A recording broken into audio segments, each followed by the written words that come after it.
Hello, and welcome to the Ecclesia podcast, a place where we're going to share stories and conversations about what it looks like to pursue Jesus in a holistic, missional Christian community. My name is Jeremy Schrader, and I'm here with my good friend and co-host, Eric Wally. Thanks again, everyone who's tuned in last week and for tuning in this week. We were excited to get the podcast up and launched. It's been a dream for a long time, and so to finally have something live on the internet that exists and real is great. We've received a lot of great feedback from you about that conversation between Chris and Sean. And if you missed that, you can check that out on Spotify, Apple Podcasts, on YouTube if you want to watch the whole thing. And so, I encourage you to do that if you haven't done that already. This week, we're going to be taking a look at the Rhythms of Ecclesia. So these rhythms maybe is something that you've heard if you've been around Ecclesia for a while. You've heard that phrase. And it's basically like, what are the 6 postures that we hold as a community that are almost like values? And how are those embodied? And so we get to hear from, in a great conversation between Alexandra and Mike on our staff, on our downtown team, and they walk us through in a really meaningful way. And I hope it's an encouragement to you. I hope it is informative and it's a good time. And so without further ado, here is Mike and Alexandra.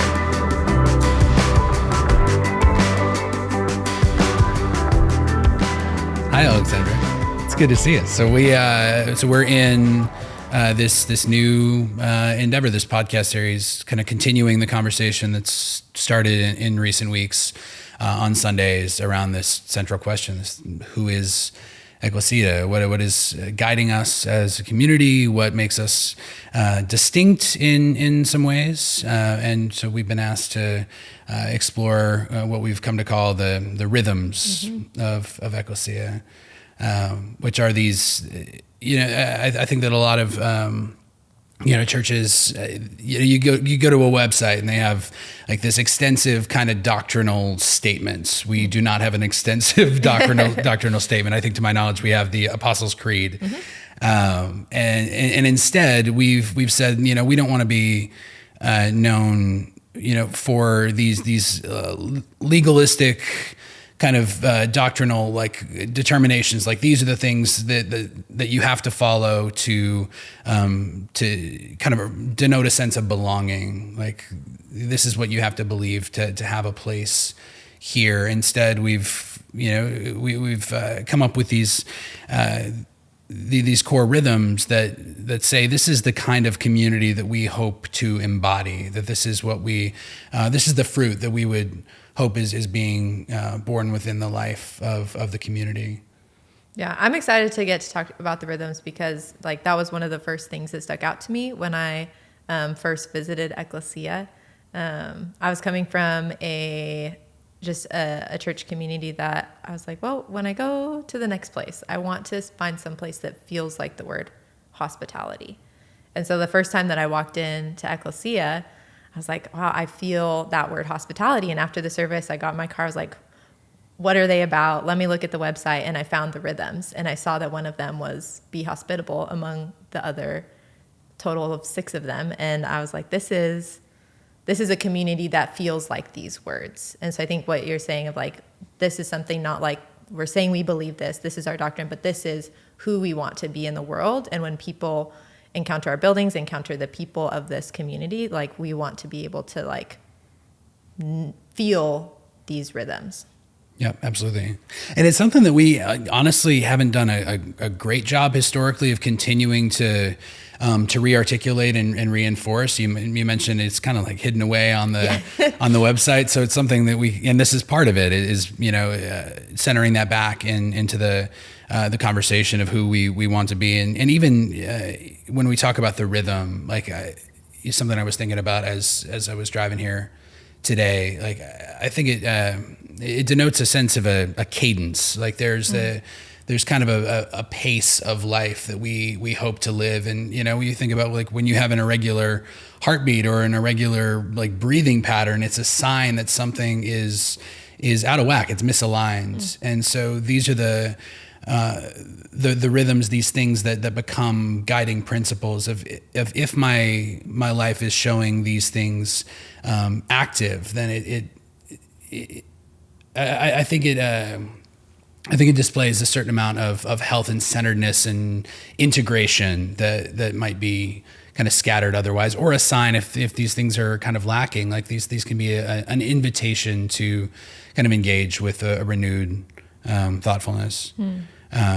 So for folks that may not be even aware of the existence of the rhythms, or actually what they are, and we're going to kind of go through each of these six and share some thoughts that we want to be a community that it lives by these rhythms of being real, of being kind, being hospitable, seeking God, seeking beauty, and serving others. So those would be these six rhythms.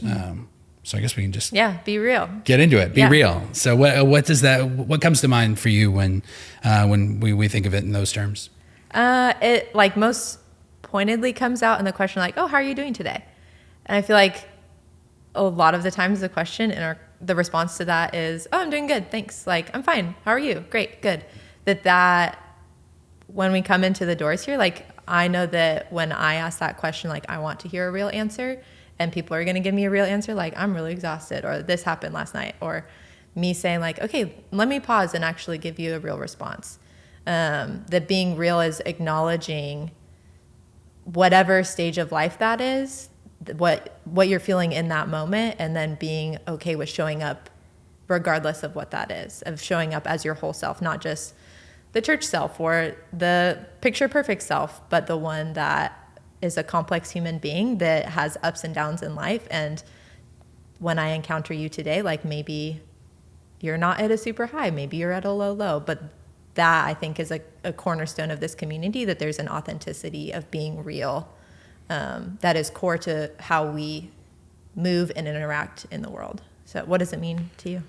Well, I think you're exactly right. It can be so challenging to enter a community and to let our guard down in that way, because we've become so culturally conditioned to adopt these various personas. Like persona literally comes from like the Latin of like mask. It's like this old like theater language, and these masks that we would wear, and all of us to some extent wear in order to succeed, or to be perceived in a certain way, or to avoid being perceived in a certain way, and that can be really situationally specific of who do I have to be in this context.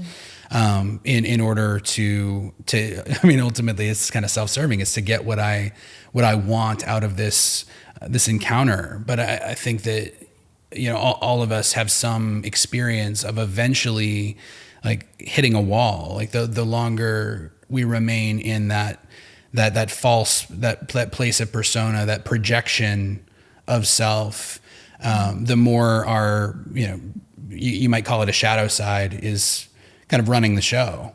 And we've entered into a falseness that I really think can only be dispelled by this acceptance that we're loved, full stop.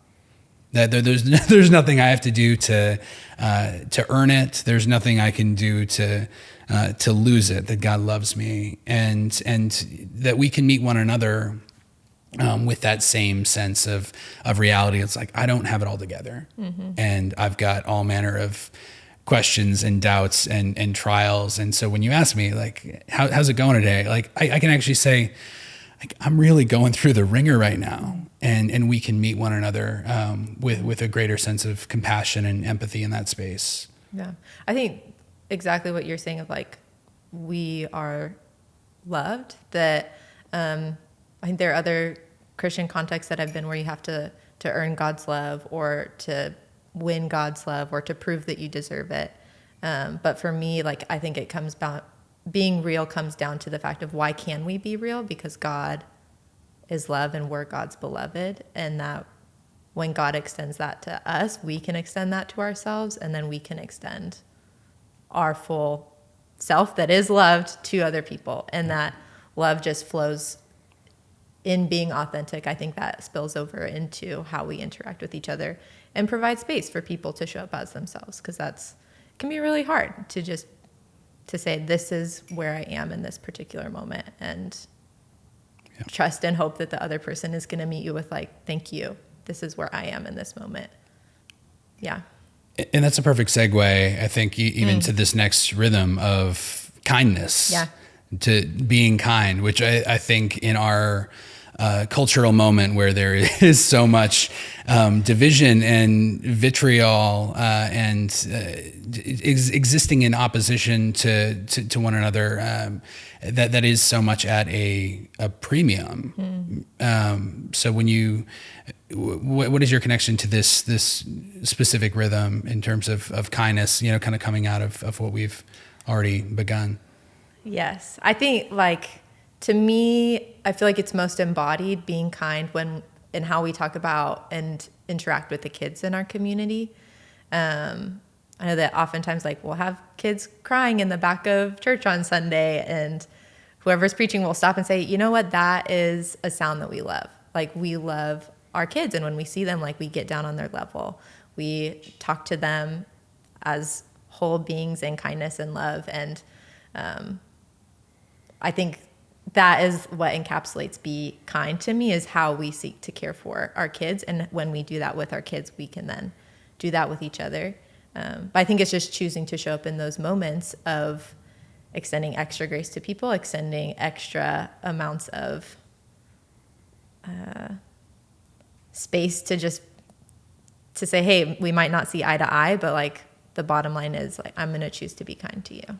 Well, and it's good practice, especially with the kids, because it's easier in some ways than extending that kindness to fellow adults, oftentimes, with whom we may disagree. I mean, I come back to, if we want to distill it down to its essence, it's Jesus and the great commandment: love the Lord your God with all your heart and soul and strength and mind, and love your neighbor as yourself. And so there's a kindness that I think that we want to emphasize with this rhythm, that it's a kindness that's not only extended outward, it's actually extended inwardly as well. If we're not being kind to ourselves, we will inevitably fail to be kind to others. And so that's part of the rhythm. It's it comes back to this visual of breathing. We talk about self-care, but it's not self-care so that I can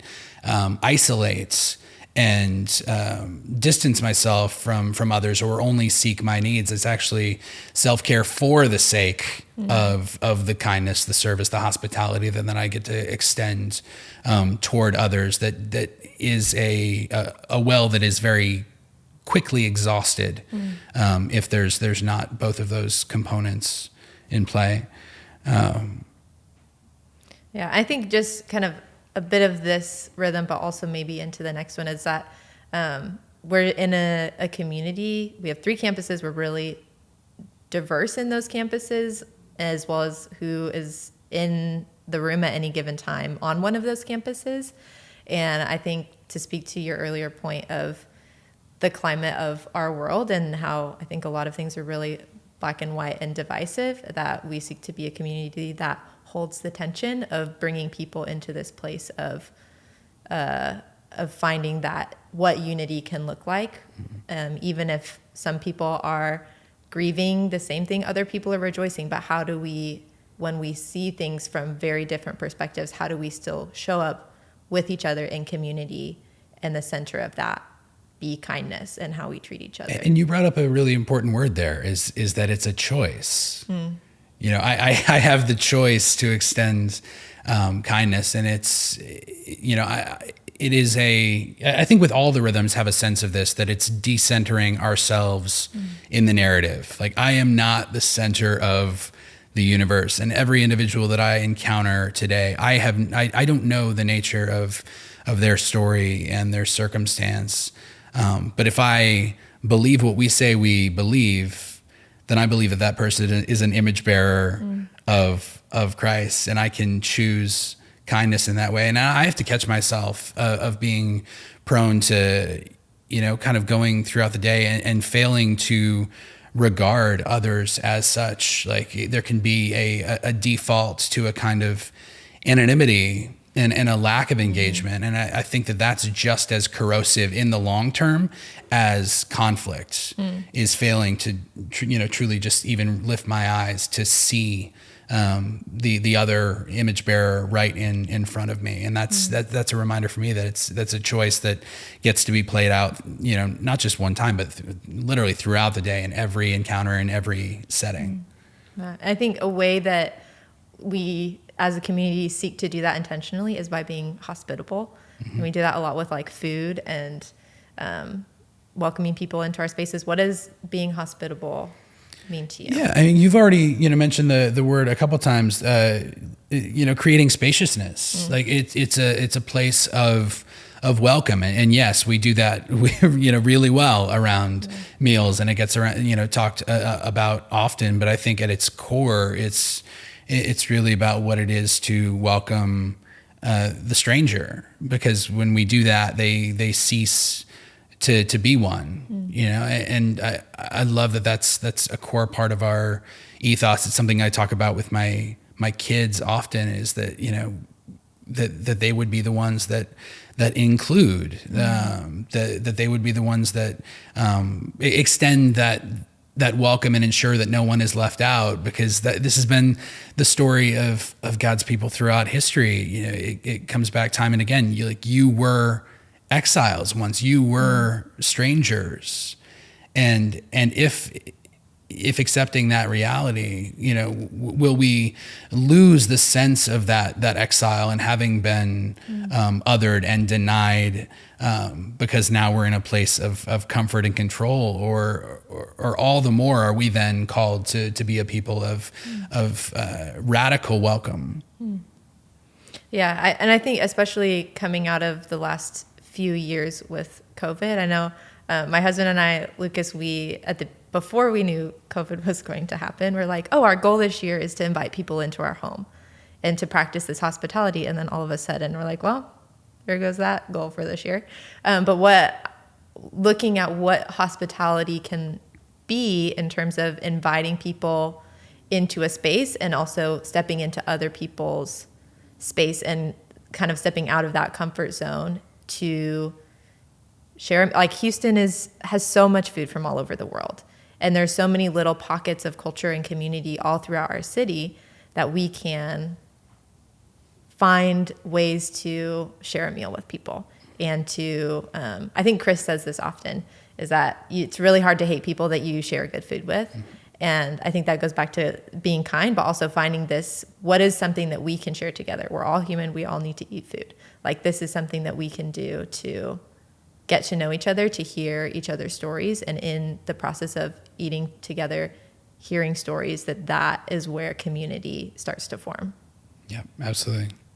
Yeah. So, I mean, that Lauren and I and my family, we just moved into a new home, and we're in the middle of doing, quite a bit of work. And so there's, naked concrete slab everywhere. I spent this morning, doing some pretty hefty work with a crowbar and knocking out like a built-in, because we've got some flooring that's going to be going in.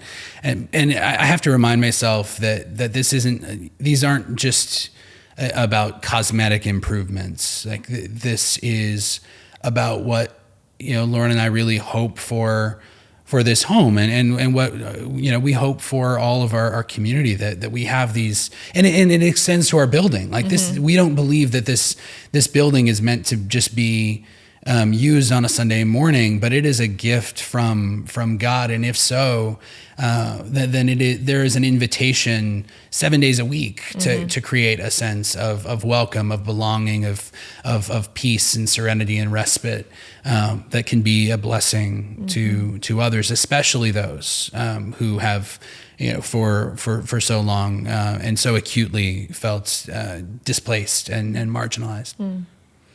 Yeah, I think it's just a beautiful way to posture ourselves in the community, because we're 3 different contexts in the city of Houston, but each of those can welcome different parts of this city as a place of finding connection and community in a building that can be used throughout the whole week. It's funny that you use the word posture, because I think these first 3 rhythms are this like be. Yeah.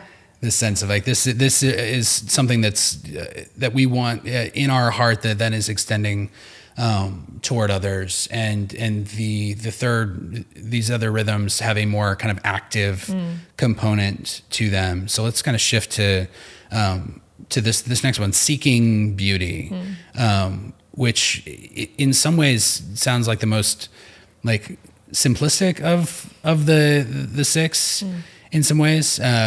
But I'm curious if there are particular ways that has is being lived out in your at this point in your journey. And what does that look like, that rhythm? Yeah, when I think of seeking beauty, what first comes to mind is like creation and being out in nature.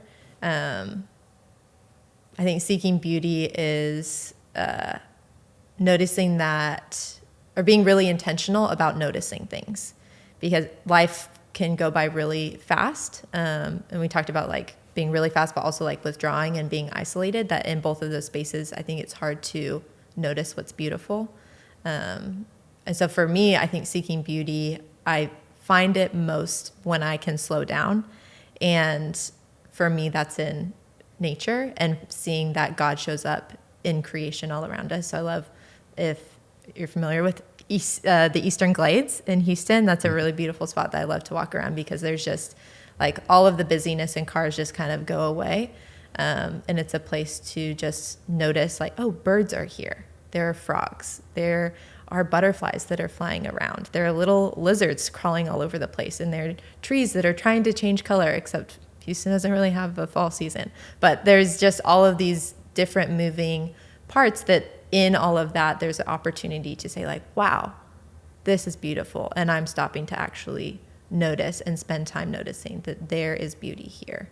Yeah, and people that say that there are not beautiful places in Houston, I think are not trying hard enough. They are pockets small of and little parks. tucked away. Yes. You have to do some work to get to, and find them. But once you do, they are truly a gift. And I think for me that extends. I mean, certainly, I'm a bird watcher, so we're right in the middle of fall migration right now. So I'll be spending some time outdoors in the coming days.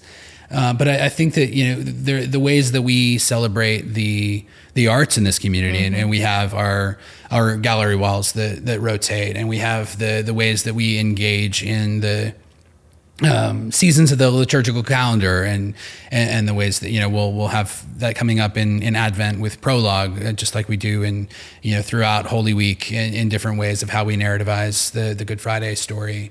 But I find so much beauty in this is, I guess, coming from some of my background in the theater of what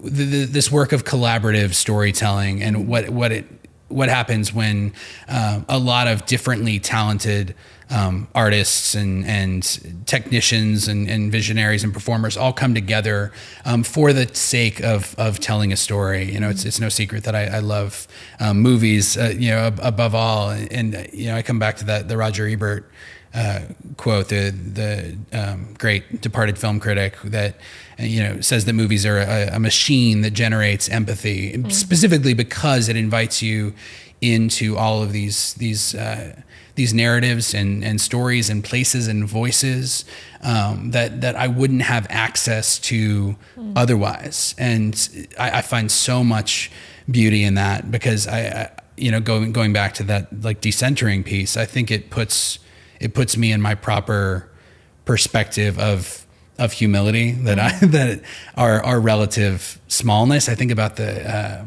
images from the telescope, the Webb, I think, telescope right over the summer.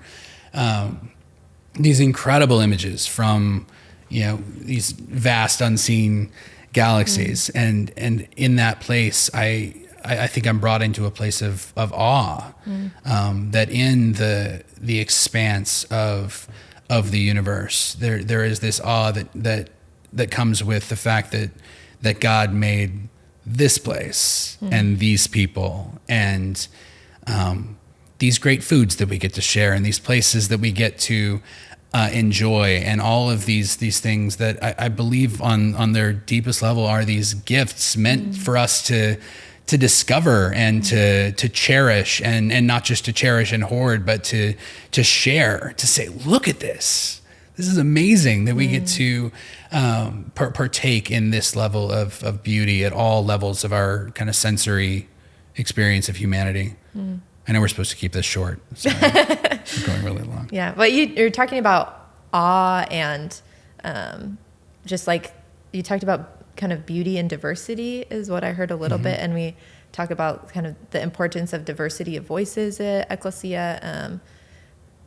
And I think that's really important as we move to this next rhythm of seeking God. Like what are all of, there's no one particular way that we say, this is how you seek God. So what does seeking God look like to you? Yeah, I mean, it's really loaded because, what we're not saying is like, we want people to just read the Bible more. Like, obviously, I think that would be an encouragement, and we want people to engage in Scripture. And we've said often, even in these recent weeks, this reminder that it's not this textbook of facts to be remembered so that it can be regurgitated or used as a weapon against others. It's an invitation into relationship. And so we have this dense and diverse library of these different genres from, Hebrew poetry in Genesis and these various, histories and letters and prayers of rejoicing and worship, but also prayers of lament and despair. We have love songs. We have societal critique and rebuke in a lot of the work of the prophets. But I think it, even in the Psalms themselves, I think that what we see throughout the Scriptures is that the entire spectrum of our human experience are shared within these pages and these chapters in these books, and remind us that we're connected to a story beyond ourselves. But it's not just through the Scriptures we seek. This entire summer we've been in this preaching series about the voices of women and the witness of women throughout Christian history, and the diversity of voices and who gets to tell those stories. And that has not always been balanced in a lot of churches and contexts. But I think it extends to the practices that we take part in prayer and contemplation. And you've been such an instrumental part in bringing those to our community. I would love for you to share a bit more about that. Yeah, that's like, I remember a moment when I was in college. I took a class called Spiritual Practices, and it was the first time that I ever learned, like, there are more ways to get to know God than pray, read your Bible, do devotions. And while those are all important and I think necessary to some extent of our walk with God, I love that there are so many other ways, like seeking beauty, getting in creation. That's one way of seeking God. Another way, we have a group that meets on Tuesday nights on Zoom. Since COVID, it's been happening for, I would say, like 2.5 years now, which is kind of wild. But it's a community where we get to seek God in stillness and silence and go through practices of Lectio Divina, which is like reading a short passage of Scripture again and again and again, and asking God, like, what do you have for me here? Like, what word is standing out to me here? Well, God, what's your invitation to me in this? And I think that's really meaningful. Visio Divina, engaging with art and saying, where is God in this painting or image? Where am I in here? Like, how is God meeting me and speaking to me through looking at art? Another place in Houston that I really love is the Rua Center.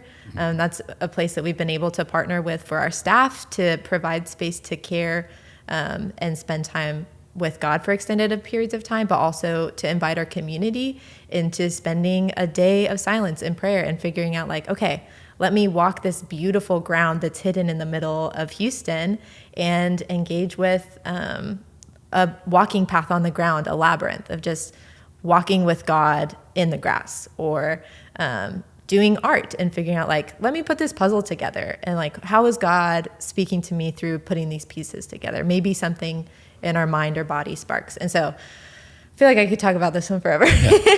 But I just love that there's so many different ways that we get to learn who God is, God, a whole Trinity, and that Ecclesia is a place that we can explore all of those different ways together and teach each other new ways of, hey, this is how I connect with God. Wow, I've never encountered that before. Can you show me, like, how do you connect with God?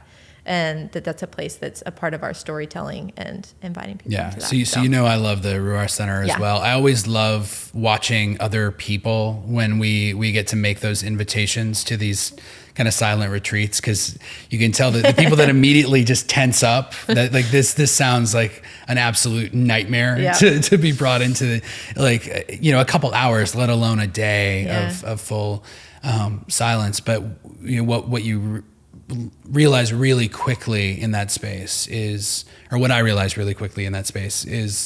just how not only noisy the world writ large is around me at most points, but just how noisy my head is at most points. It takes me several hours to even get in a place of attentiveness and receptivity, and I kind of liken it to like that radio dial. You're trying to this rhythm of seeking God. It doesn't look the same for everyone. I think all of us have the practices that make the most sense to us, or have been kind of ingrained in our faith because of how we've been raised and into the faith. But it's all about kind of tuning into that frequency of how can I just be present in this space. I can't control the past. I can't control the future.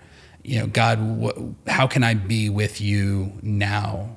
Because I know that you're with me now, right? So I think with that, not a cleaner segue. We've done better on the others. Well, I feel like you talked a lot in each of these about like these rhythms bring you outside of yourself, of decentering yourself. While self is important and it's vital to have a sense of self, but being able to decenter that and even center like the wider community or specific people within like our church community, our local Houston community, our like global community, this last rhythm of serving others. How do you see that decentering of self being a part of serving others? Yeah, so I was thinking about this last night, and I could be wrong. I actually just like preface most things I say with I could be wrong. It's a good way to start. Yeah. That we've come out of these coming on 3 years of COVID pandemic, and just observationally, what I've kind of witnessed, what I've heard from others. I think what we, if we're to be honest, are seeing in like some of our like volunteer teams right now, like there's an attrition right now that we're continuing to battle. And I'm going to wager that there's a sense of these years, this collective trauma that we've gone through. It's made us hyperly aware of the preciousness of time, like the time that we have. And I think that the temptation and what can happen for a lot of people is that if all of a sudden I think that the time I have is precious, the resources I have are precious, I need to be all the more judicious about how I share that time, share those resources, give away that time, give away those resources. And in the serving others, I think for me it's an antidote against this this posture of scarcity. And instead, we are a people of gratitude, and we are a people of abundance, and from that sense of abundance, how could we not but share that with joy and generosity towards others. And so I love, and that's I've been a part of the community now for I've been on staff for 9 years. I've been a part of the community for 16 almost, and it's been that element of things that from the beginning was so instrumental in me really, I mean, truly believing that that this is a place that's living out. That it's not just saying these things that these things matter, but it actually is bearing out in the life of the church and how we serve not only the unhoused community and our friends in Nostoy, and not only how we're serving with other missional partners, but we're serving literally around the world with in areas of deep need, and it's not either or. It's all of these layers of relationship we're called to live toward. Yeah, and I think one of the things that sticks out in all of those examples that you gave is the staying power of being in a particular place and community or partnership for years. And that even though I think we're a community that really values like justice and serving others and seeking to figure out how can we meet needs in really tangible ways, that this is also a community that's like, we're not going to do that this weekend and then leave. Like there's so many different partners around the world and even in Houston that we're like, we're going to be with you for as long as it needs to be. I think of the Nostoy community and how Manny just week in, week out, every single week for years and years has been, there's a meal on Sunday and there's a barbecue every third Saturday. Like that will be here. And I think that even brings to mind, I think during the past couple of years that there was a time where a lot of some services shut down around the city just because of the nature of what was going on globally. But there are ways that we still tried to figure out how can we continue to stay with some of these relationships where others may be pulling back. And I feel like it's the fruit of the Spirit. In one particular translation, the word is like long suffering. And I don't like that word because it says suffering in it. But I think what the beauty of that is being able to stick through in serving and caring for others in a way that is long-term. And yeah, I think that's challenging, but it's also a really beautiful part of being outside of ourselves is being able to serve people again and again. Yeah. So. And I think in all of this, we've said a lot of words, but at the, to summarize, these rhythms are things that we participate in, these active guiding principles that ultimately allow us quite simply to be the church. Everything that we're talking about, you look at what's talked about in Acts 4, these first Christians, what did they do? They met together, they broke bread, they engaged in the scriptures, but most importantly, they made sure that none went without. They held their lives, their resources, their time and energy all in kind for the sake of the community. All this profession that we are not alone in this story, and how wonderful a truth that is that we don't have to be alone, that God is with us, we are with one another, that we're walking this messy path, we're sojourning and trying to figure out this life and care for one another and this community, this city, and this world the best we can as we're seeking Jesus's guidance. Yeah. So be real, be kind, be hospitable. Seek beauty, seek God, serve others. Yeah, those are our rhythms. This has been wonderful. That's great. Thanks, Alexandra. Thank you, Mike. All right. And thank you, Ecclesia, for those listening, taking part. Again, if you have any questions, I can say visit the website, but really, come and find us. We're around, and we love you.